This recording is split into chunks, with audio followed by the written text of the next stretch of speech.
Fidèles téléspectateurs de l'émission Afrique Libre, bonsoir. Dans ce numéro, nous parlerons des indépendances africaines avec Senami Kosiwede en co-animation. Bonsoir. Bonsoir, Maoulé. Et notre chroniqueur politique, Kemi Seba. Bonsoir. L'indépendance, que les porteurs de pancartes la prennent. Mais s'ils ne la prennent pas, alors qu'ils fassent ce que la France leur offre, la communauté franco-africaine. Comme des lettres jetées à la poste, le général de Gaulle distribua aux pays africains dits francophones leur accession à la souveraineté politique internationale. 6 décennies plus tard, ces derniers, entre euphorie, scène de liesse populaire et balbutiements politiques, ne semblent toujours pas avoir atteint le plein état de liberté, de souveraineté et d'autodétermination tant espéré à l'époque. L'on est en droit donc de se demander si ces indépendances sont une réalité ou juste de la simple poudre aux yeux.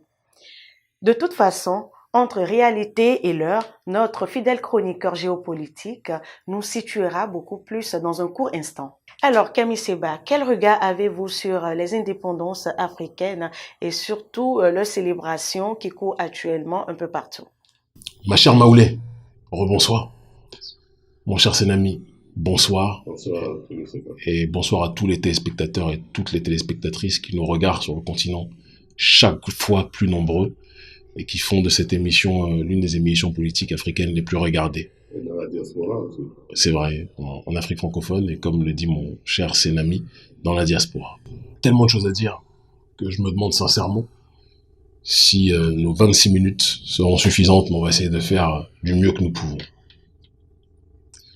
Moi, quand on me parle de l'indépendance, j'ai tendance à penser logiquement autodétermination, liberté de penser, la possibilité de gérer sa propre économie, la possibilité de gérer son propre espace. Mais quand on regarde les choses telles qu'elles sont, on aura l'occasion de les énumérer, on observe avec objectivité et démonstrabilité, comme on le fera d'ici peu, que évidemment, indépendance, il n'y a pas. Mais je pense que je vais prendre beaucoup de gens à contre-pied ce soir. Parce que on a réussi à faire en sorte, je pense que je fais partie de ceux qui ont grandement réussi à faire ça, que le discours anticolonialiste devienne répandu au sein des masses d'Afrique francophone. Ou d'Afrique de la zone franc, parce que même francophone, il faut toujours relativiser. Mais on ne peut pas critiquer le système colonial sans critiquer l'autre facette qui permet au néocolonialisme de dominer. Mais avant toute chose, vous avez parlé dans votre magnifique introduction tout à l'heure du général de Gaulle qui a distribué les indépendances. Quand vous menez une guerre et que votre ennemi vous distribue les médailles, c'est que vous avez perdu le combat. Vous n'avez gagné à aucun moment. Il faut qu'on soit capable de le dire. Moi, quand je vois le président Patrice Talon célébrer à la télévision d'État les indépendances, je suis obligé d'avoir la sensation que je regarde un sketch de la République du Gondwana. Sauf qu'au moins Maman est payé pour ça. Le président Patrice Talon, lui, est censé être le représentant d'une nation qui connaît son état politique, la situation sociopolitique et structurelle dans laquelle elle est. Nous ne sommes évidemment pas indépendants. Nous sommes assujettis à la question du franc CFA. Nous sommes assujettis au sujet des accords de coopération qui sont en réalité des accords de recolonisation. Il faut qu'on puisse être capable de le dire.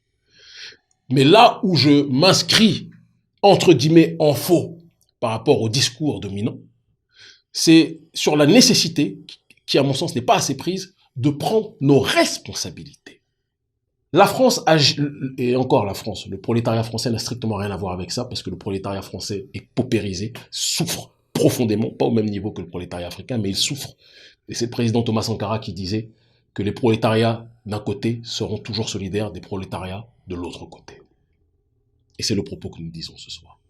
Mais l'oligarchie financière, bien souvent apatride, mais qui peut se trouver dans la circonférence française,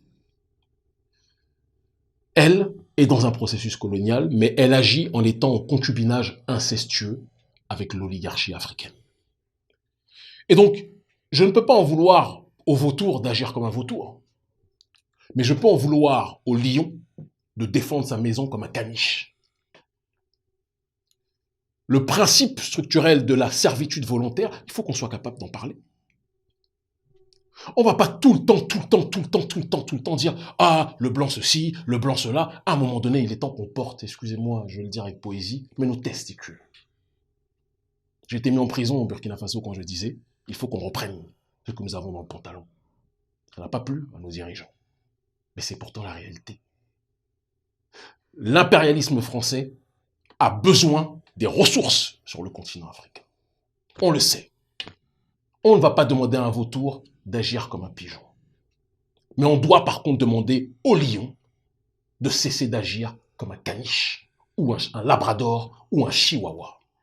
Je fais la pub des chiens en plus. Chiens que connaissent bien nos présidents africains.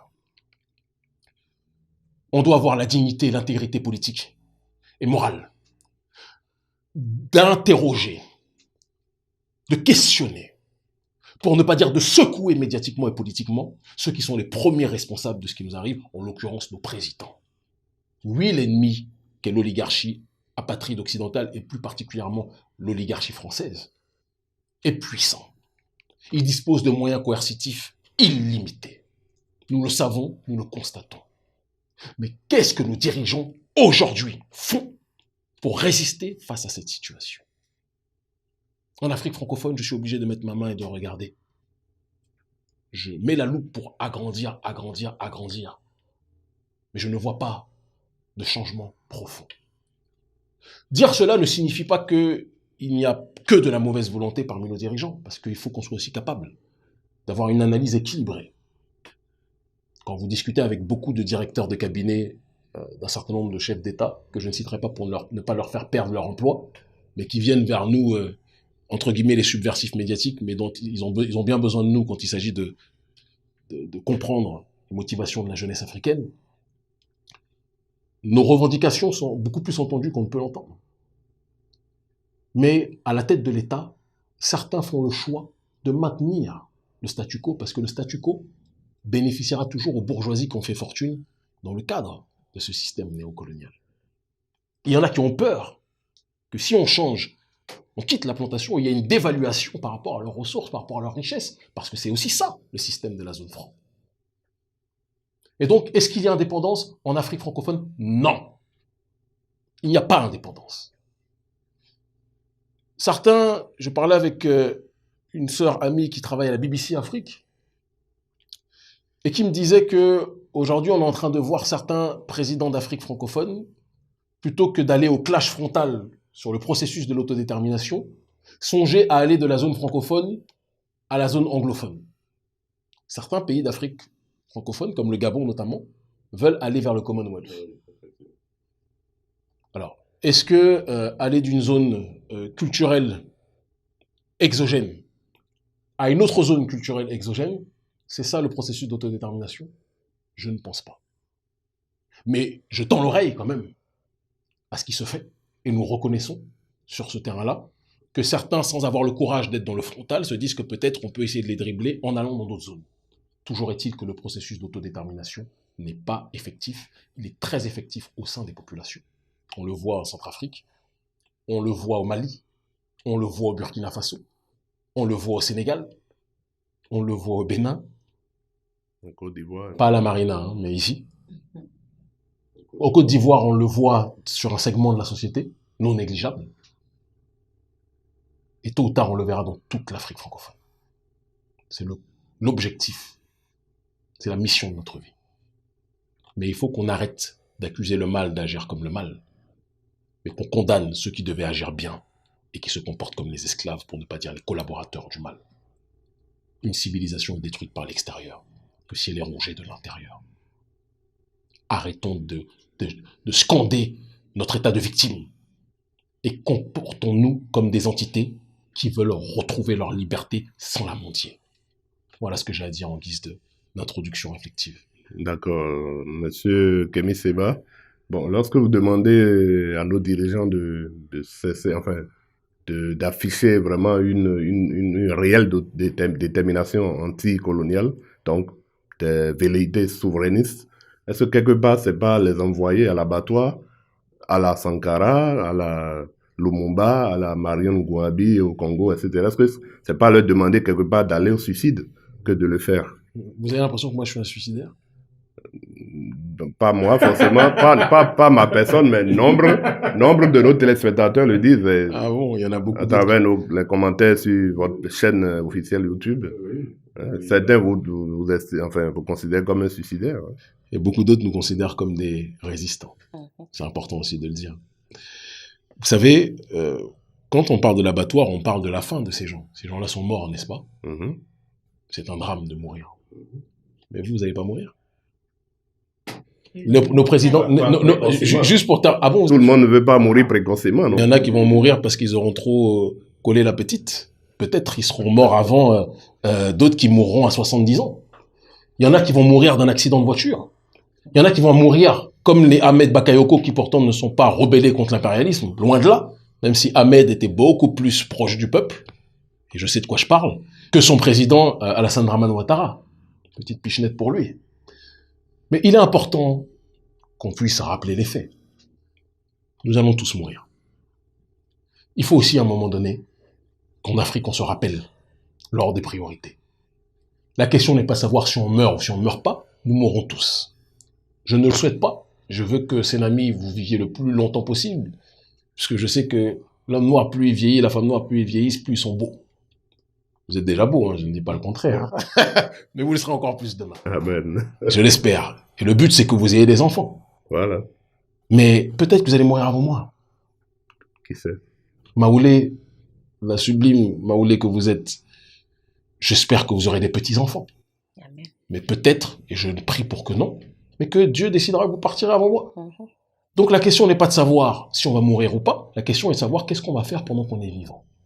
Est-ce qu'on vit comme des esclaves ou on vit comme des résistants? Le débat n'est pas plus compliqué. Allez à l'abattoir comme Sankara. Sankara est mort. Aujourd'hui, sa mémoire est toujours vivante. Mais il y en a qui meurent à 80 ans. Compaoré n'est pas encore mort. Mais dans le cœur des Africains, il est déjà mort. Parce qu'il a vécu comme un esclave du système néocolonial. La vie est une question de conviction. Et en Afrique, dans notre tradition, la mort n'est qu'une étape. Ne l'oublions pas. Et donc, par conséquent, les risques, vous avez parlé de géants comme Marion Gouabi, comme Patrice Emery Lumumba, comme Thomas Sankara, etc., etc., ils sont morts en géants. Et aujourd'hui, ils habitent le cœur des résistants que nous sommes. C'est ça la leçon à retenir. Nos présidents doivent être capables de cultiver le courage, de tuer la peur. Quand je vois le président Talon, dès qu'on parle de la question du franc CFA, ah non, non, on a l'impression qu'on marche sur des œufs. Je ne comprends pas. Un président si fort pour réprimer son opposition, ne vous inquiétez pas, je ne vous mettrai pas dans les problèmes, hein, mais qui est pourtant si faible quand il s'agit d'être dans la rétribution vis-à-vis de l'impérialisme d'Occident. Quelque part, c'est pas du réalisme aussi. Parce que Le dans réalisme, les rapports de force... J'aime trop ce que vous dites. Je suis trop touché de ce que vous dites. Donc le réalisme, en Afrique, on a tellement intégré la lâcheté comme un paradigme politique qu'on appelle le réalisme le fait de baisser son boubou, le fait de baisser son dashiki, le fait d'écarter nos voix, je ne vais pas rentrer dans trop de poésie lugubre, mais on se comprend, du côté du postérieur.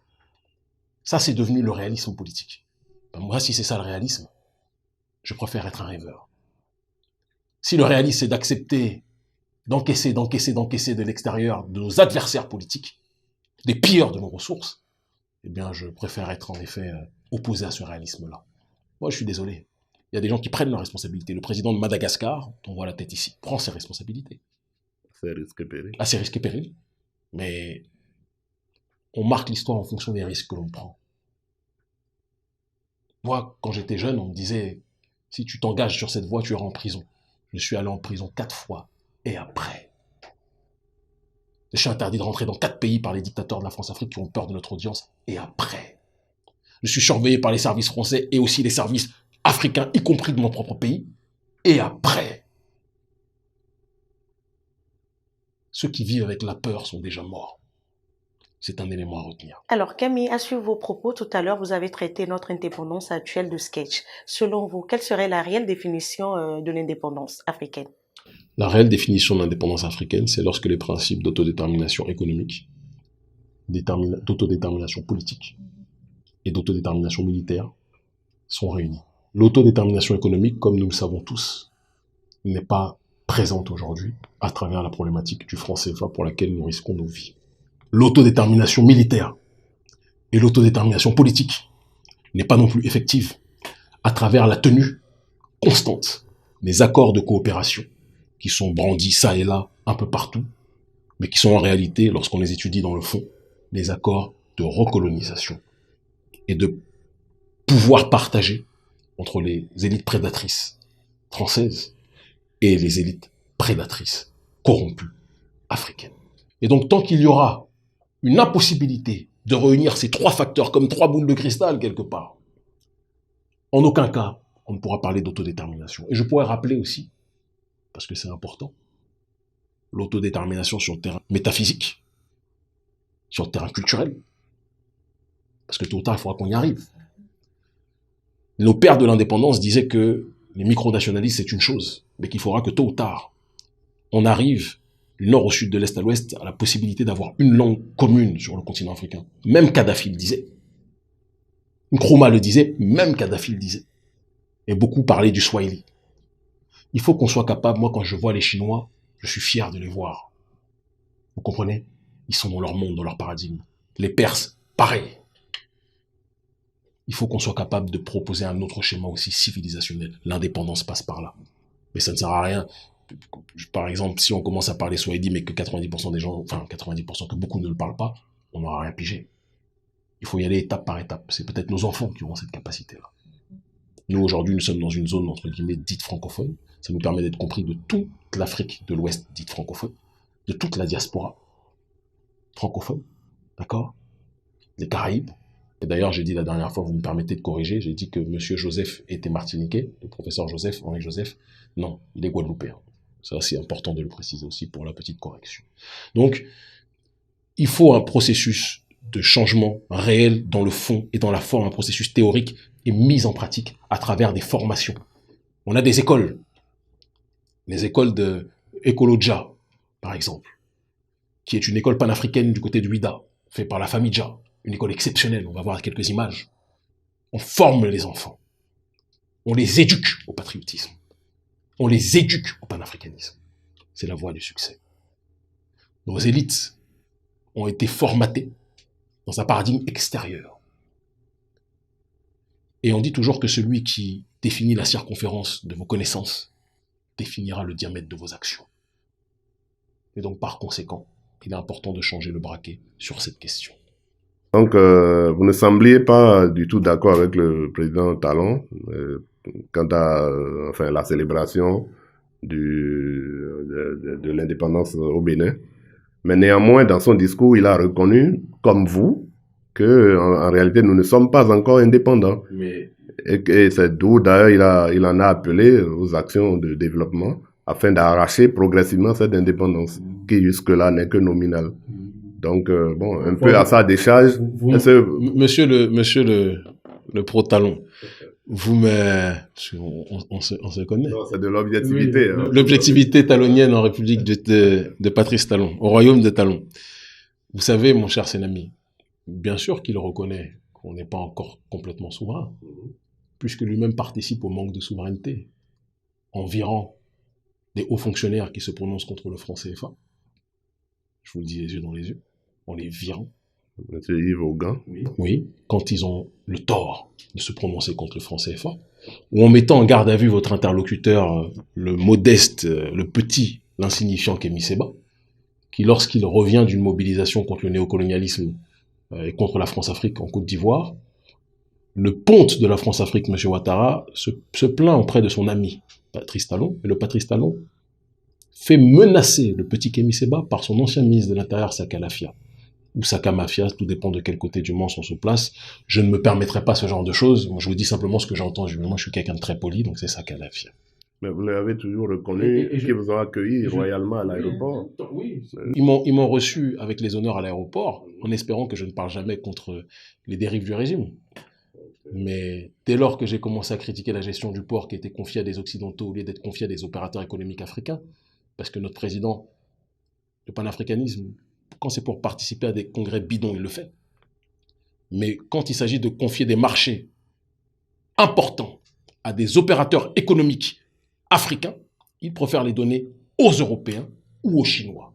Alors si c'est ça, en effet, reconnaître qu'il n'est pas souverain, mais il est pragmatique sur ce que j'estime, moi, être de la lâcheté politique. Et j'assume, je sais que toute l'équipe ici ne veut pas se prononcer sur ces questions. Il n'y a pas de problème. Je prends les responsabilités. Parce qu'il faut que quelqu'un ait le courage de dire les choses. Mais est-ce que cela ne serait pas la faute aux Africains eux-mêmes? Mais c'est tout à fait le rôle de mon message, puisqu'on a les représentants que l'on mérite. Et il est écrit dans certains livres des religions révélées, moi je ne fais pas d'apologie ici, mais il est dit, Dieu ne change pas les conditions d'un peuple, tant que le peuple ne change pas lui-même. Et donc, bien sûr que le peuple africain est responsable. Et plus particulièrement au Bénin, s'il y a des choses qui ne nous conviennent pas, c'est à nous de prendre nos responsabilités. Parce que quand vous encaissez, il y en a dont c'est le métier d'encaisser, hein. On appelle ça les prostituées. Et je le dis avec poésie. C'est à chacun de voir ce qu'il veut faire. Mais vous ne m'enlèverez pas de la bouche que nos dirigeants se comportent avec lâcheté et qu'il est temps qu'on arrête de toujours parler de l'Occident et de ses méfaits. Il faut qu'on parle de nos dirigeants, ceux qui ont le manque de courage. Il y en a d'autres qui l'ont, progressivement. Oui. Il y en a d'autres qui l'ont, petit à petit, qui sont en train d'arriver peut-être à une situation... rupture, c'est un grand mot, mais une situation un peu plus équilibrée par rapport à l'Occident. Mais c'est pas pour autant qu'ils ne sont pas des despotes vis-à-vis de leur population. Or, l'indépendance ne peut pas être opposée à la justice sociale.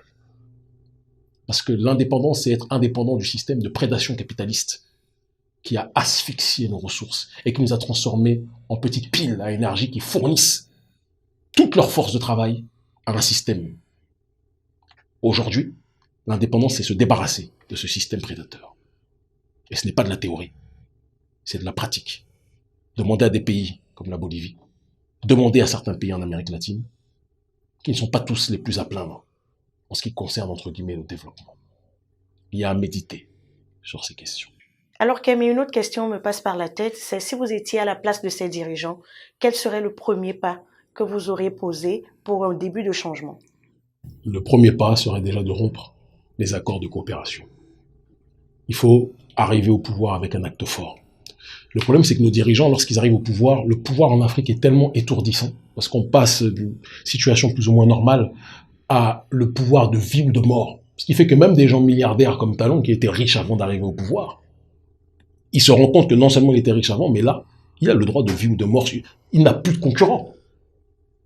On est dans quelque chose qui nous rapproche, que Dieu m'en préserve de cette comparaison, mais même peut-être du divin. Et donc ces gens-là, ils ne veulent pas perdre leurs avantages, parce que c'est trop sucali, comme on dit. C'est trop sucré. L'importance, c'est d'être capable de réorienter nos populations vers un monde géostratégique multipolaire. Et dans cette multipolarité, rompre le braquet, rompre la connexion avec la France. Parce qu'on a un cordon ombilical malsain. Quand vous êtes lié au cordon ombilical, normalement, vous êtes nourri de quelque chose. Mais nous, on est lié au cordon ombilical, mais on se fait piller. On ne reçoit rien. Donc il faut rompre ça. Il faut voir le monde géostratégique en fonction des différentes alliances qu'il y a. L'une des autres actions phares qui devraient être effectuées et qui ne sont pas de la théorie parce que c'est ce que je vis, c'est ce que je fais, c'est ce que nous bâtissons, c'est valoriser systématiquement nos productions locales. Parce que moi, je n'ai rien contre les populations autres, hein, qu'elles soient libanaises, etc. et tout, mais je suis africain d'abord. Et en tant qu'Africain, il faut valoriser les produits de chez nous. On est en période sanitaire aujourd'hui, mais on a des produits, et j'en parle, très important, en période où les gens nous parlent de passe sanitaire, etc. Moi, je ne vais pas me prononcer sur ces questions, mais nous, on a des produits qui soignent face aux maladies, que ce soit du palu jusqu'à la maladie dont on parle tous aujourd'hui. Le thé d'artémisia, des plantes locales, d'accord? Le thé de moringa, qui nous soigne, qui nous préserve. Ça, ce sont les produits de chez nous, et qu'on trouve un peu partout. Le thé de Kinkeliba, qui guérissent. Ça, ce sont des exemples de... Moi, je ne parle pas juste en théorie, je parle en pratique. On va mettre le site pour ceux qui veulent commander, parce que la meilleure des indépendances, ça commence déjà par l'indépendance sanitaire. être indépendante vis-à-vis des lobbies pharmaceutiques qui se font de l'argent sur notre dos. Et le thé d'artémisia, on le voit aussi ici, on a toutes sortes de composantes, il y a le site là où vous pourrez voir tout ce que vous voulez. En plus pour pas cher, parce que nous on fait en sorte que ça puisse être accessible à tout le monde. Et bio, et c'est vendu aux 4 coins du monde. D'accord? Par la boutique en ligne du centre commercial Afro. Donc ça c'est du placement de produits anti-impérialistes. La souveraineté alimentaire. Vous ne pouvez pas parler d'indépendance si vous êtes à chaque fois en train de consommer le riz des autres. La nourriture des autres. Je sais que vous aimez ça. La dernière fois, je vous ai vu là-bas. Non, je rigole. Non. Mais il y a une évidence. On doit être capable de valoriser notre propre patrimoine.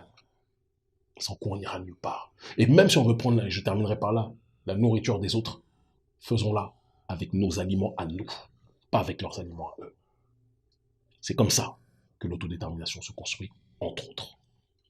C'est comme ça que l'autodétermination se construit, entre autres. C'est sur ces paroles de fin de Kemi Seba que je clôture cette émission. Merci Kemi d'avoir opiné sur ce sujet. Merci à vous, Sanami, d'avoir partagé ce plateau avec moi. Et merci à vous, chers téléspectateurs, de nous avoir suivis. J'espère que vous avez très bien prêté oreille attentive. À bientôt pour un prochain numéro.